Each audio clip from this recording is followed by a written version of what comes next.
담아야 되는 것처럼 우리 혼안에도 지식을 담아야 되고 심지어는 뉴스라도 봐야지 됩니다.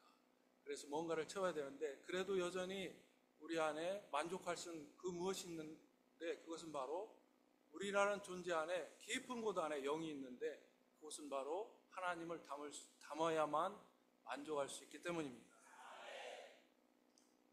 이 죄를 깨끗하게 하는 것은 그릇을 깨끗하게 하는 문제라면 그릇 안에 담는 것은 하나님이어야 되는데 하나님을 담지 못할 때 우리라는 존재는 공허함을 느끼게 됩니다. 솔로몬은 부귀영화를 다 누린 사람입니다. 현재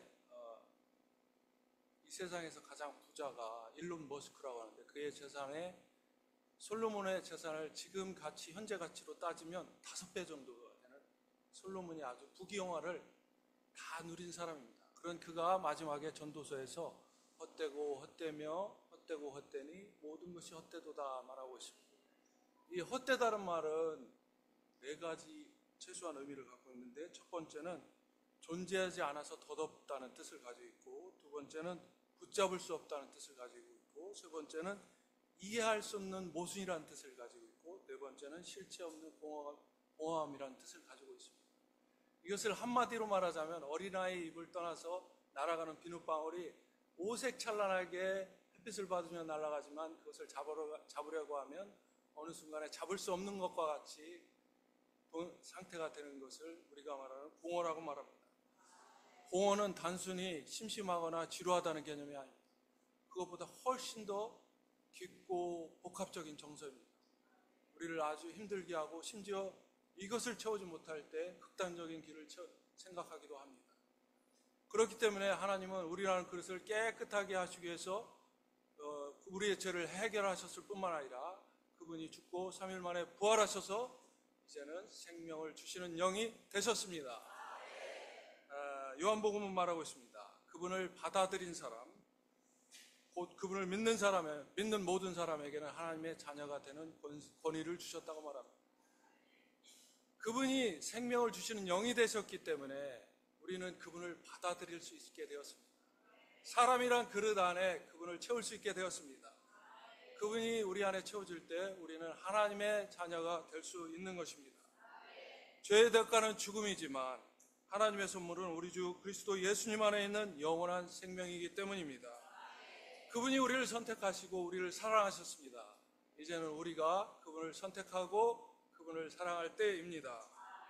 이것이 바로 우리가 구원받았다는 증거이고 어제 형제님들 통해서 받은 내용들입니다.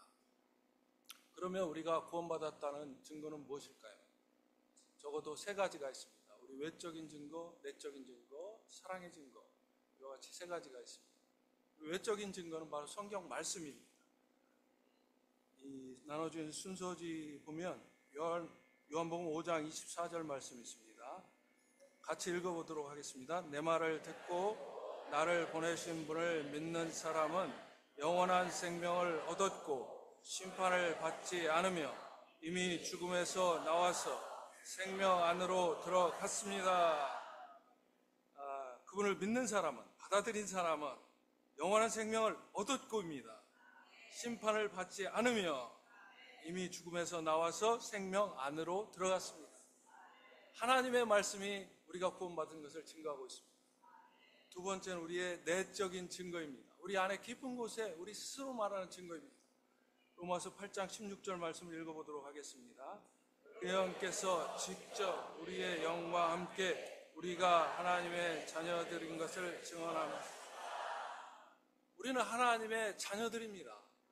그렇기 때문에 하나님을 아버지라고 하는데 아무런 꺼리낌이나 어색함이 없습니다. 이질감이 없습니다. 너무나 자연스럽게 그분을 아버지라고 부를 수 있는 것은 우리 안에 생명이 가리키는 통쾌한 언어입니다. 아버지라고 부를 수 있는 것은 그분의 자녀된 우리들의 특권입니다. 이것이 바로 우리가 구원받았다는 내적인 증거입니다. 또 하나 3번째는 우리가 구원받았다는 사랑의 증거가 있습니다. 요한일서 3장 14절 말씀이 있습니다. 같이 읽어보겠습니다. 우리는 형제들을 사랑하기 때문에 죽음에서 나와서 생명 안으로 들어갔다는 것을 압니다. 형제를 사랑하지 않는 사람은 죽음하며. 이상하게도 우리가 하나님의 생명을 영접하면 누가 가르쳐주지도 않았는데 형제를 사랑하게 됩니다. 그것이 너무나 당연하고 자연스럽게 됩니다. 심지어 형제를 위해 목숨을 버리기도 합니다. 우리는 동일한 아버지의 자녀들이기 때문입니다. 하나님의 동일한 아버지를 둔 이 영적인 큰 가정 안에 동일한 자녀가 되어 있기 때문에 우리는 형제를 사랑하게 된 것입니다. 이것이 바로 구원받은 세 번째 증거인 사랑의 증거입니다. 이런 형제들이 모인 곳이 바로 교회라고 말할 수가 있습니다. 그래서 어떤 교회 이름은 형제 사랑이라는 이름을 가지고 있죠. 예수님이 한 번은 이 땅에서 제자들과 함께 가실 때 여러분은 나에 대해서 누구라고 말합니까? 라고 했습니다. 베드로가 모범 답안을 말했죠. 주님은 그리스도시요 살아계신 하나님의 아들입니다. 저는 오늘 하나 질문을 던지고 싶습니다. 여러분은 교회를 무엇이라 하겠습니까? 물론 교회는 건물이 아닙니다. 헬라어 자체로는 에클레시아라고 해서 세상으로부터 부름받아 나온 한 무리의 사람들을 말하죠. 교회는 비밀입니다. 비밀 중에 비밀. 성경에 따르면 하나님의 비밀은 그리스도이고 그리스도의 비밀은 교회라고 말합니다. 그렇기 때문에 비밀 중에 비밀입니다. 하나님을 알려면 그리스도를 알아야 되고 그리스도를 알려면 교회를 알아야 됩니다. 여기 비밀이란 말은 비밀이라는 영어 단어는 두 가지가 있는데 하나는 미스테리고 하나는 시크릿입니다. 시크릿이라는 단어는 우리가 어떤 말로 설명해주면 이해하고 그랬구나 알 수 있는 것을 비밀이라고 말하지만 여기 성경에서 쓴 단어는 미스테리인데 이 미스테리라는 단어는 말로 설명해줘서는 알 수 없는 그가 직접 보고 깨달아야지만 알 수 있는 것을 미스테리, 비밀이라고 말합니다. 교회는 이 비밀 중에 비밀입니다. 제가 아무리 설명을 잘한다 해도 직접 보지 않으면 교회에 대해서 알 수가 없습니다. 그러므로 교회에 대해서 전적으로 말하는 에베소서에서 바울은 지혜와 계시의 영을 주시라고 말씀하시고 마음을 밝혀달라고 기도했습니다. 오늘 동일한 기도가 제 안에 있습니다. 오늘 교회에 대한 여러 가지 방면이 있지만 두 가지 방면에 대해서 말씀드리고 싶은데 첫 번째는 교회가 하나님의 집이요 가정이라는 것입니다. 예수님이 이 땅에 계실 때 어떤 말씀하셨냐면 여우도 굴이 있고 새도 둥지가 있는데 사람의 아들 그분 자신은 머리 둘 곳이 없다고 말했습니다. 그분이 십자가에 달리신 며칠간은 예루살렘에서 종교인들에게 고난과 핍박과 시험을 받았습니다. 점검을 받았습니다. 그 며칠 동안 예루살렘에 가서 시험받고 힘든 과정을 거쳤지만 저녁에는 예루살렘에 머물지 않으시고 인근 3km 정도 떨어진 올리브산 옆에 베단이라는 마을에 가서 쉬셨습니다. 마치 출근하듯이 예루살렘에 가서 시험받고 고난받고 저녁에는 베다니로 와서 머리를 두셨습니다. 이 땅에 그분의 머리를 둘 곳이 없다고 말한 그분께서 베다니의 작은 한 마을에 그분의 머리를 두셨습니다. 거기에는 부활하라 했던 죽었다가 부활한 나사로가 있었고 또 말씀을 듣기를 사모하는 마리아가 있었고 또 사랑의 접대를 했던 마르다가 있었고 또 제자들이 있었고 그 집은 또 원래 나병 환자 시몬의 집이었습니다. 비록 많은 사람들이 있지 않았고 대부분 사회적으로 신분이 낮은 사람들이었지만 주님은 그곳에서 안식하셨고 머리를 두실 수가 있었던 것입니다. 이것이 바로 하나님의 집에 대한 교회의 그림입니다. 그분이 안식하시고 우리가 금방 찬송 부르지 않았습니까? 주가 만족하는 것이 주님이 만족할 때 기묘하게도 우리도 만족하게 됩니다. 이 집은 바로 보호와 쉼과 안식이 있고 만족과 누림이 있고 기쁨이 있는 곳이기 때문에 이 집안의 구성원이 되는 길은 이 집의 자녀로 태어난 것입니다. 우리가 그분을 믿었을 때 하나님의 자녀가 되었습니다.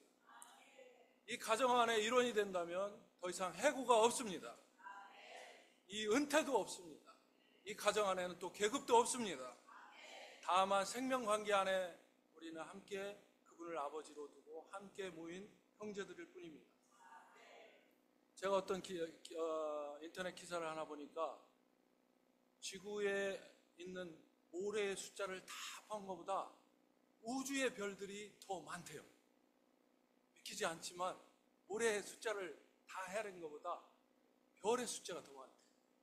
이 우주를 지은 하나님이, 우주를 만든 하나님이 머리 둘 곳이 없는데 그 머리 둘 곳이 바로 오늘날 하나님의 집인 교회라는 것입니다. 얼마나 놀랍지 않습니까?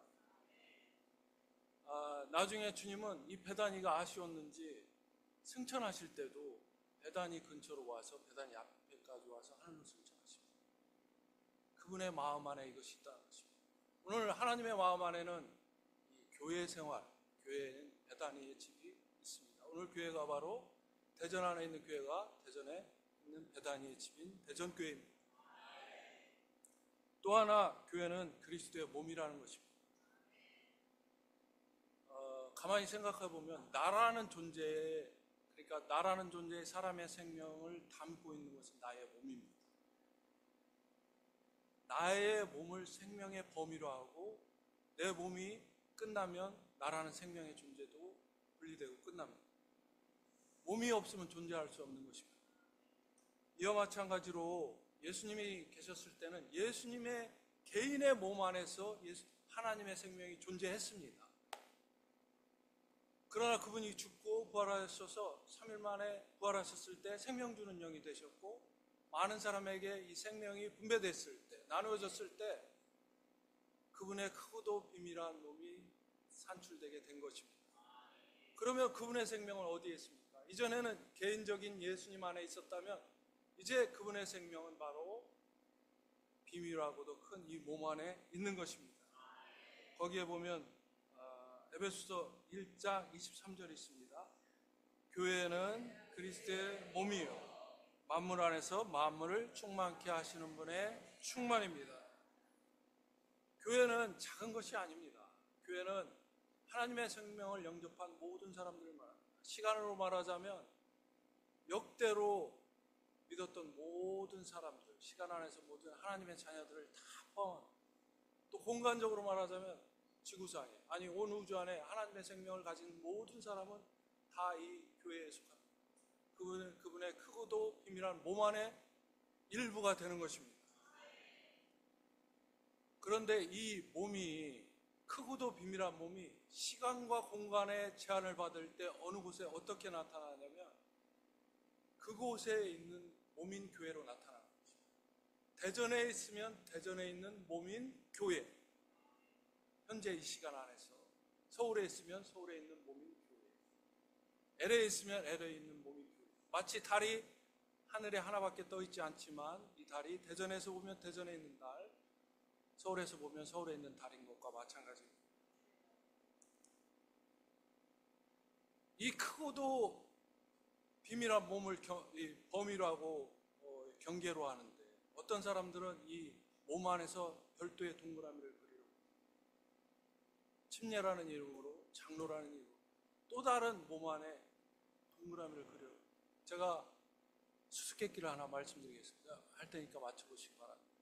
어떤 스승이 집을 떠나면서 제자에게 집의 마당에 동그라미를 하나 그려놓고 이 동그라미 안에 있으면 굶어 죽을 것이고 동그라미 밖에 나와 있으면 집에서 쫓겨날 것이다 하고 길을 떠났습니다. 다녀왔더니 멀쩡했습니다. 어떻게 했겠습니까? 제자가. 맞습니다. 정답입니다. 몸 안에 동그라미는 지워져야 합니다. 굶어 죽지 않는 길이고 이것이 쫓겨나지 않는 길입니다. 몸 안에 왜 동그라미가 있습니까? 몸 안에 다른 동그라미를 만들면 우리가 그것을 이루면서 부득이하게 교파라고 말하는 겁니다. 그러나 우리는 몸에 하나를 말하고 몸을 전체로 범위라는 것입니다. 형제자매님들, 그리고 새로 오신 분들에게 말씀드리겠습니다. 설령 여기에 앉아있는 사람들이 대전에 있는 하나님의 몸이라 할지라도 지금 어느 곳에 장로교회라는 집회 예배당에 앉아있는 하나님의 자녀라면 그들 또한 그리스도의 몸이고 이 몸의 일부인 것입니다. 대전에 있는 하나님의 몸인 것입니다. 우리가 말하는 몸은 작은 개념이 아닙니다. 지방교회라고 말할 때 로컬이 대문자가 아닙니다. 그것은 또 다른 어떤 파의 이름을 말하기 때문에 다만 일반적인 명칭일 뿐이죠. 대전에 있으면 대전에 있는 교회. 로마서 12장 5절 같이 한번 읽어보도록 하겠습니다. 이와 같이 우리 많은 사람도 그리스도 안에서 한 몸이며 각 사람이 서로 지체입니다. 우리 많은 사람이라고 했습니다. 누구도 여기서 제외될 수 없습니다. 그리스도 안에서 한 몸이며 서로 지체됩니다. 이 교회는 너무나 가치가 있습니다. 하나님께 절대적인 가치가 있습니다. 왜냐하면 하나님께서 그분 자신의 피로 사신 교회라고 말합니다. 어떤 사람이 자신의 피를 대가로 해서 무언가를 사겠습니까? 아무리 귀한 것이라도. 그러나 하나님께서 그분 자신의 피로 사신 교회이기 때문에 그분의 눈에는 이 교회가 절대적인 가치가 있습니다. 오늘 우리의 눈도 동일한 가치를 갖기 원합니다. 우리가 하나님의 생명을 받았다면 하나님의 집안의 아이, 자녀가 되는 것은 그 구성원의 일부가 되는 것입니다. 제가 3월 7일 날 손녀를 봤는데 이 손도 조그맣고 발도 조그맣고 이쁘기는 왜 이렇게 이쁘고, 근데 완전하지 않습니다. 완전하지만 자라야 됩니다. 우리 어떤 집의 구성원이 됐다고 다 끝난 것이 아닙니다. 아이로 태어나면 그 집에서 자라야 됩니다. 몸의 지체가 됐으면, 몸의 일부인 몸의 지체가 됐으면 몸 안에서 자라야 됩니다. 이것이 어디서 일어나면 몸인 교회 생활에서 이루어지는 것입니다. 오늘 기존에 여기에 오신 분들도 마찬가지, 기존의 성도들도 마찬가지지만 새로 오신 분들은 오늘이 인생 최고의 날입니다. 이 사실이라는 것은 너무나 귀한 것입니다. 어떤 금광을 캐는 어떤 사람들이 실제로 금광을 발견했습니다. 그리고 자기들끼리 말하기를 밖에서는 절대로 이것을 말하자 했지만 다음날 온 동네가 다 알았습니다. 아무래도 말을 하지 않았지만 그 얼굴을 숨길 수가 없었기 때문에 우리가 이 귀한 것을, 솔로몬의 전 재산을 다 주고도 팔 수 없는 영원한 생명, 너무 값 비싸기 때문에 값없이 주는 겁니다. 이것을 얻었기 때문에, 또 교회 생활을 알았기 때문에 오늘은 인생 최고의 날일 뿐만 아니라 새로운 시작을 가지는 날입니다. 슬픔이 기쁨으로, 공허가 찬송으로 바뀌는 날입니다. 몸된 교회와 하나님의 집의 가정의 일원이 되신 것을 축복합니다.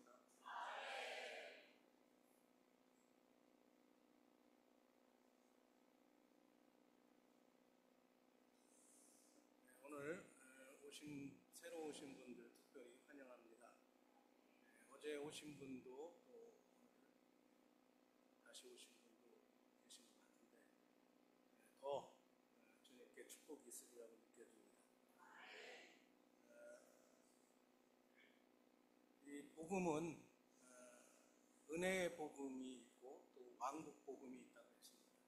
은혜의 복음은 죄를 용서받고 멸망으로부터 구출받는 그것을 주로 강조합니다. 그러나 이 복음은 조금 수준이 낮다고 말할 수가 있죠. 그렇게 멸망으로부터 구출받고 죄사함을 받는 그 목적은 결국 하나님의 왕국 안에 들어가기 위한 것이라는 것입니다. 더 높은 목적이 있고, 이러한 하나님의 왕국은 하나님의 생명을 가진 사람들이 들어가는 영역인 것입니다. 동물의 왕국이라는 이제 그런 프로를 보시면 동물들이 거기에서 막 활동하고 있는 걸 볼 수가 있죠. 우리 사람은 사람의 왕국 안에 있다고 말할 수가 있습니다. 그러나 우리가 하나님의 생명을 얻었다면 하나님의 왕국 안에 들어가는 영광에 참여하는 것입니다. 놀라운 영역 안에, 비밀하고 신성한 영역 안으로 들어가는 것이죠. 교회는 바로 그러한 하나님의 생명을 얻어서 하나님의 자녀가 되고 하나님의 왕국 안에 들어가는 그러한 놀라운 영역인 것입니다.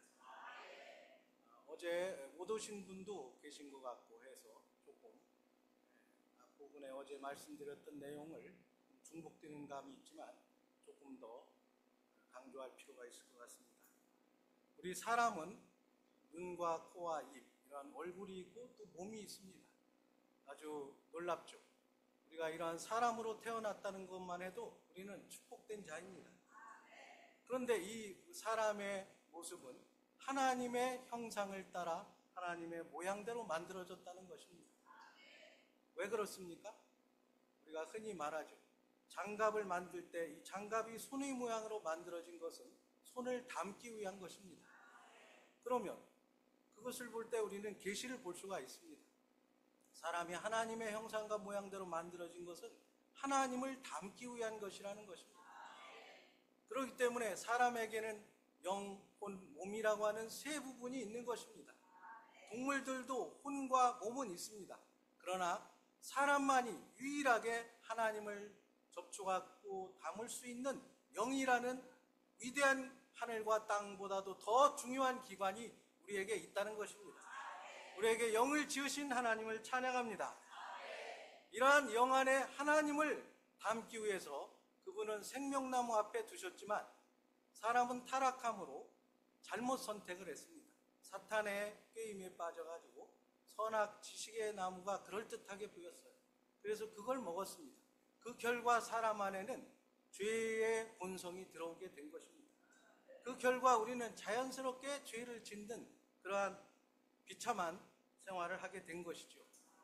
그러나 주님은 잃어버렸던 우리, 죄로 말미암아 하나님의 소유였던 우리를 잃어버렸지만 다시 그분은 어떠한 대가를 지불해서라도 되찾기를 원하신 것입니다. 그래서 그분이 우리를 사랑하심으로 그분의 독생자 예수님을 이 땅에 보내셔서 사람의 피를 흘리심으로 우리의 죄를 구속하신 것입니다. 피값을 치르고 우리를 한 사람 한 사람을 다 사셨고 그것이 바로 교회를 사신 것이죠. 이러한 놀라운 역사가 있었음을 감사드립니다. 그러나 우리는 깨끗하게 되었지만 여전히 빈 그릇이죠. 빈 그릇 안에 원래 하나님이 목적하신 그 하나님을 담아야 하는 것입니다. 그분이 들어올 수 있도록 그분은 또 알맞은 형체가 되실 필요가 있었습니다. 그러므로 그분은 십자가에서 죽고 부활하시고 생명 주는 영이 되신 것입니다. 제자들이 무서워서 이제 예수님이 잡혀간 다음에 나도 잡혀가지 않을까 두려워서 숨어 있었는데 주님은 문을 열지도 않고 들어오신 것입니다. 그러면서 숨을 내쉬면서 성령을 받으라고 하셨습니다. 예수님이 바로 공기 같은 영이 되신 것입니다. 그때 제자들은 그 숨을 받아들임으로써 하나님의 생명을 갖고 하나님의 자녀로 거듭나게 된 것입니다. 이러한 놀라운 비밀스러운 분배로 인하여 주님께 감사를 드립니다. 오늘날 많은 그리스도인들이 있지만 예수님이 나를 용서하셨다 많이 알고 있습니다. 그러나 생명 주는 영으로서 그분이 우리 안에 오셨다는 것을 아는 사람은 많지 않습니다. 그러므로 우리는 회복 안에서 이러한 놀라운 진리를 계시받은 사람들입니다. 이러한 놀라운 진리를 우리는 누리고 있습니다. 이 성경에서 하나님은 생명수의 강으로 우리에게 예표되고 계십니다. 요한계시록 21장 1절에 보면 보좌로 생명수의 강이 이것이 사람들에게 흘러오는 우리 주님은 우리 안에 이러한 생명수의 생수를 마실 수가 있고 모든 인생의 풍만을 그런 사람들이 모여있는 곳이 바로 하나님의 생명으로 거듭난 하나님의 가족들이 있는 하나님의 집이고 이 안에서 하나님도 안식하십니다. 이것이 바로 그리스도의 몸이기도 하는 것이죠. 이러한 놀라운 교회 생활 안에 우리를 인도하신 것을 감사드립니다. 주님을 우리는 다만 부름으로 이 모든 것이 여기에 이름 안에 다 들어있는 것입니다. 주님의 이름을 한번 3번 불러보기 원합니다.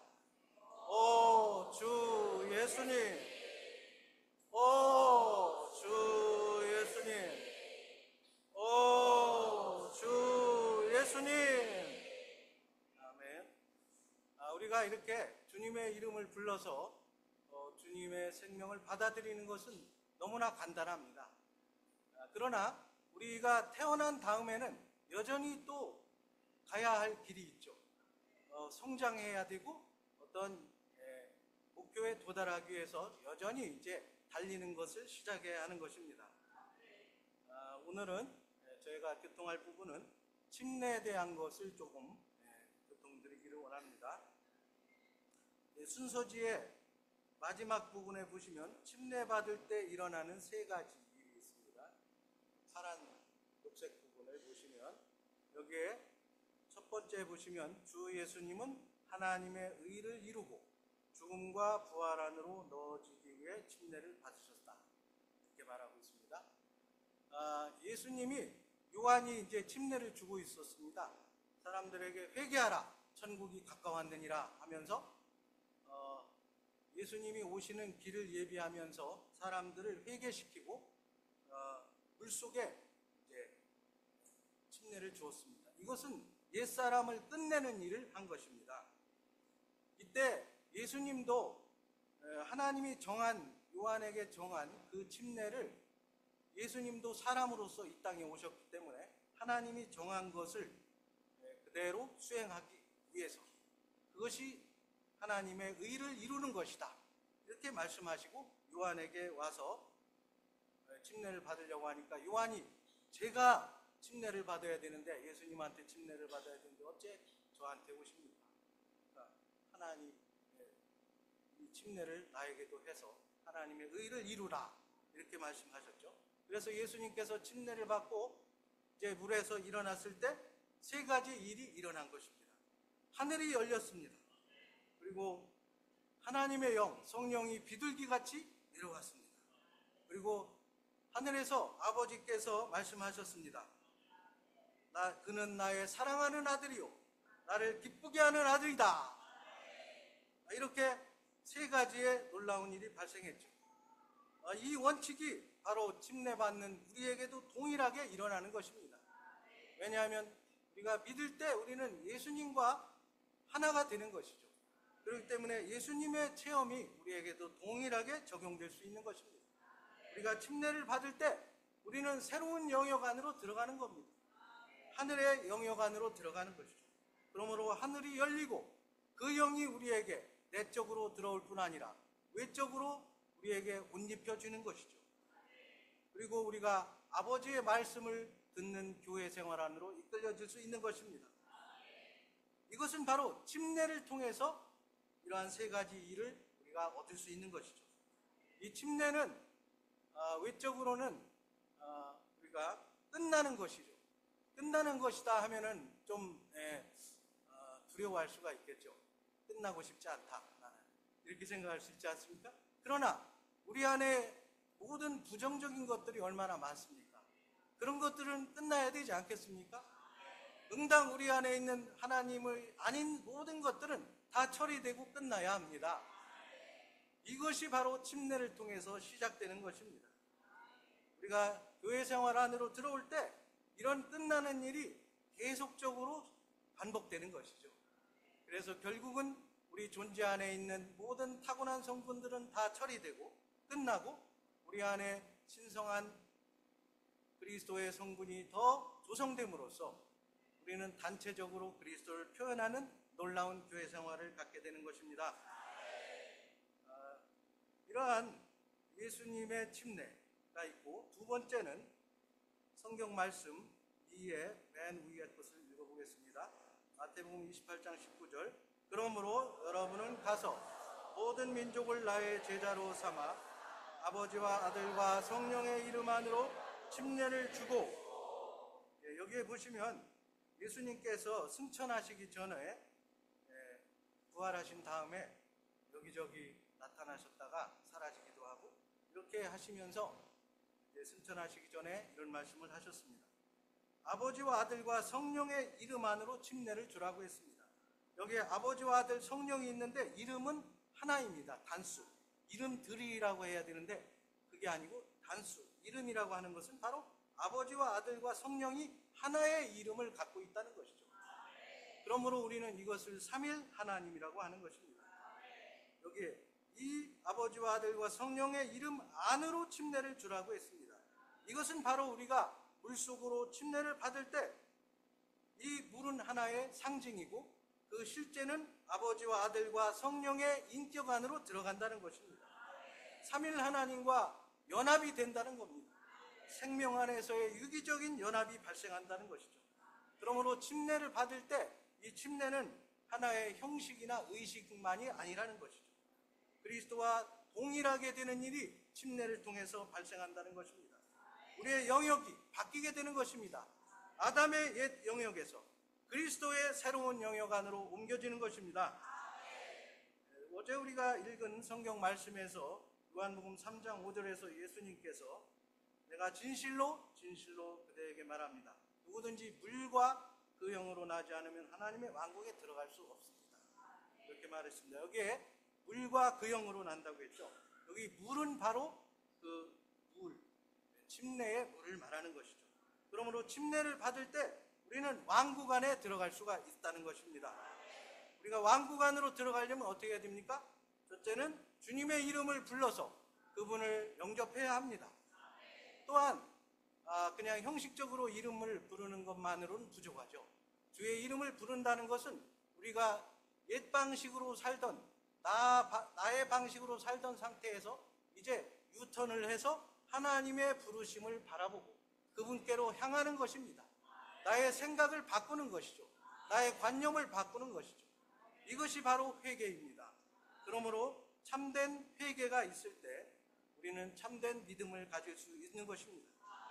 우리가 이러한 예수님의 이름을 부를 때 그분은 우리 안에 생명 주는 영이신 부활하신 그리스도로서 우리 안에 계시는 것입니다.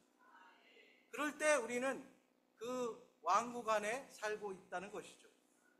그러기 위해서 우리는 많은 회개를 해야 되는데 회개하려면 주님과 많은 대화를 해야 한다는 것입니다. 개인적으로 주님과 깊은 관계를 가질 때 우리는 많은 대화를 통해서 주님의 말씀을 듣게 되는 것이죠. 주님께서 너는 이거 잘못됐지 않냐? 그러면 즉시 우리는 돌이키고 주님 당신의 피로 저를 용서해 주십시오. 이럴 때 우리는 주님을 왕국 안에서 그분께 왕으로서 순종하는 왕국 생활을 살게 되는 것입니다. 그러므로 이러한 침례는 왕국 안으로 들어가는 길을 열어주는 것입니다. 그 다음에 마가복음 16장 16절을 읽어보겠습니다. 믿고 침례를 받는 사람은 구원을 받을 것이지만 믿지 않는 사람은 유죄 판결을 받을 것입니다. 여기에 믿고 침례를 받는 두 가지가 있습니다. 이것은 우리가 완전한 한 걸음을 걸려면 두 발을 걸어야 한 걸음이라고 할 수가 있죠. 두 발을 사용해야 합니다. 그와 같이 믿는 것만으로는 완전한 구원을 받을 수가 없습니다. 믿고 침례를 받을 때 구원을 받는다고 분명히 말하고 있습니다. 믿지 않고 침례를 받는 경우가 있죠. 어린아이가 믿음이 뭔지도 모르는데 이렇게 세례를 주는 경우가 있죠. 그거는 의미가 없는 것이죠. 헛된 의식이라고 말할 수가 있는 것이죠. 또 믿기는 했는데 침례를 받지 않는다. 이것은 내적인 구원은 있는데 외적인 확증이 없는 것이죠. 사실상 결혼은 했는데 결혼식을 하지 않은 거죠. 혼인신고를 하지 않은 겁니다. 이것은 뭔가 완전하지 않은 것이죠. 우리가 완전히 혼인신고를 하고 결혼식을 할 때 많은 사람들이 그 사람이 부부라는 것을 인정하는 것이죠. 우리가 믿고 침례를 받을 때 친구들이 이 사람은 침례를 받았구나. 이제 내가 옛날같이 그렇게 놀자고 하지 못하겠구나. 이렇게 친구들이 가까이 오지 못합니다. 세상이 우리를 가까이 할 수가 없는 것이죠. 그렇기 때문에 우리는 이런 외적인 확증이 필요합니다. 로마서 6장 3절을 보겠습니다. 그리스도 예수님 안으로 침례를 받은 우리 모두가 그분의 죽음 안으로 침례를 받았다는 것을 여러분은 모르십니까? 예수님께서 십자가에서 죽으셨습니다. 그러므로 우리도 그분의 죽음 안으로 동일하게 침례를 받은 것이죠. 이 죽음은 모든 소극적인 것을 끝내는 것입니다. 죄와 세상과 우리 자아와 육체와 타고난 본성, 이 모든 것들, 우리가 다 처리될 것들을 이러한 침례를 통해서 끝낼 수가 있는 것이죠. 침례는 참으로 적극적인 것이라는 것을 우리는 보아야 합니다. 고린도전서 10장 2절 보겠습니다. 그래서 그들은 모두 구름 속에서 또 바다 속에서 침례를 받아 모세에게 속하게 되었으며, 여기에 구름 속에서 침례를 받은 것이 있고 바다 속에서 침례를 받은 것이 있습니다. 구름 속에서 침례를 받은 것은 성령 안에서 침례를 받는 걸 말합니다. 오순절날과 또 고넬료의 집에서 성령이 위에서 쏟아 부어졌습니다. 그러한 외적인 방면에서 성령이 쏟아진 것을 말하는 거고, 바다 속에서 침례를 받는 것은 물 속에 침례를 받는 것을 말하는 것이죠. 이 말씀의 배경은 이스라엘 백성들이 이제 출애굽을 할 때 6월절 날 어린 양을 불에 구워 먹고 문설주와 상인방에 피를 발랐습니다. 그럴 때 여호와께서 피를 보시고 이제 모든 그 첫 번째 난 것들을 다 죽였는데, 그러한 피가 있는 곳은 넘어가셨죠. 그래서 이스라엘 백성들은 구속을 받았습니다. 진노로부터 피함을 받았죠. 구원을 받았습니다. 그러나 그것만이 다가 아니고, 그것은 1차적인 것이고, 이제 그들이 홍해 쪽으로 이제 갈 때 이집트의 그 파라오와 병사들이 계속 쫓아오는 겁니다. 오늘날 우리가 예수님을 영접했다 할지라도 세상이 우리를 가만두지 않습니다. 세상이 계속 끌고 가려고 쫓아옵니다. 그럴 때 결국 우리가 홍해를 건너게 되죠.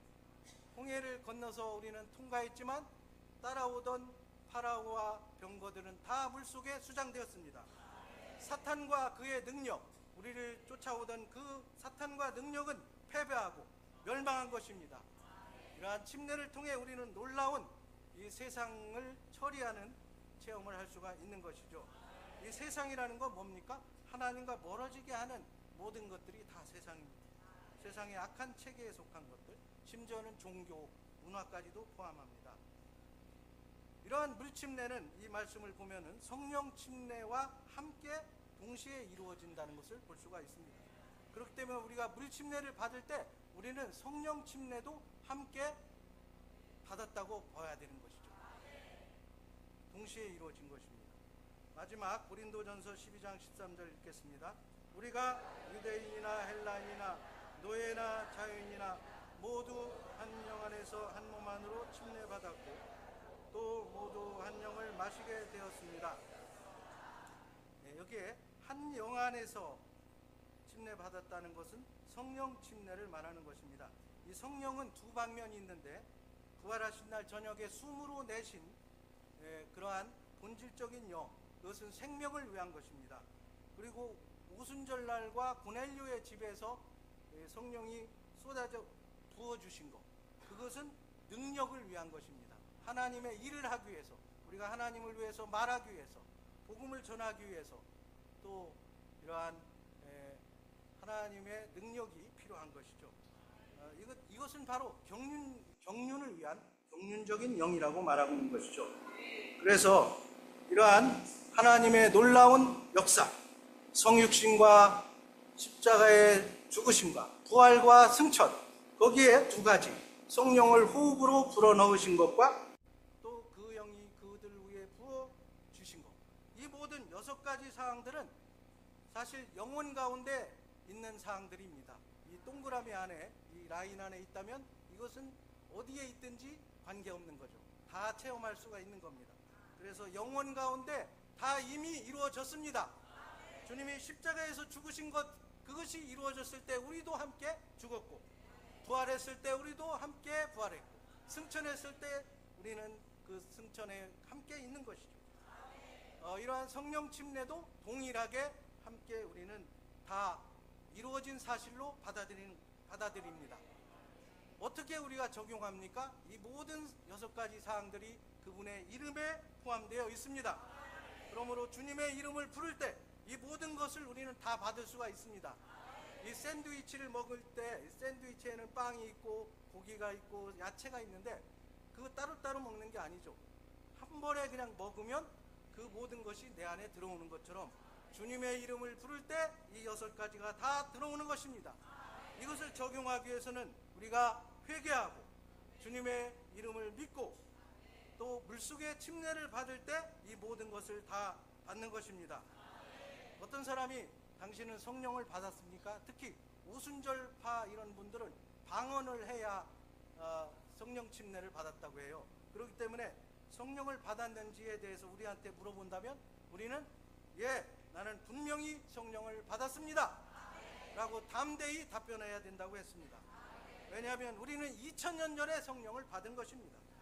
그리고 믿음으로 그것을 누리고 있는 것이죠. 그러나 성령 침례는 이미 이루어졌지만 체험하는 것은 또 계속 체험할 필요가 있는 것이죠.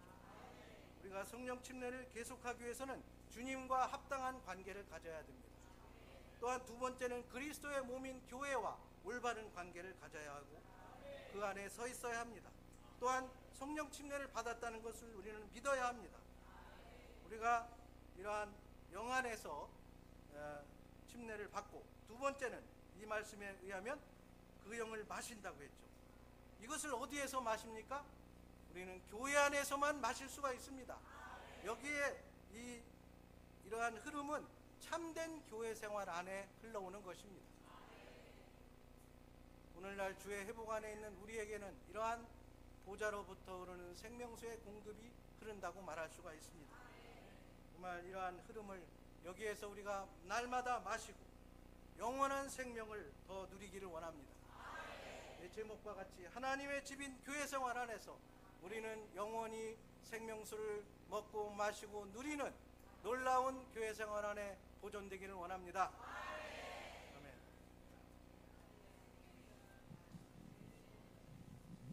아멘. 말씀에 감사합니다. 지금 순서는 오늘 새롭게 오신 분들, 오랜만에 오신 분들, 그리고 사랑하는 원래 다니셨던 분들 모두 다 축하하고 환영한다는 의미에서 이렇게 젊은이들이, 대학생 청년들이 특송을 준비했습니다. 그래서 여기 순서지 안에 보면 찬송가 가사가 수록되어 있습니다. 같이 그것을 보시면서 누리면은 더욱더 풍성히 누리실 수 있습니다.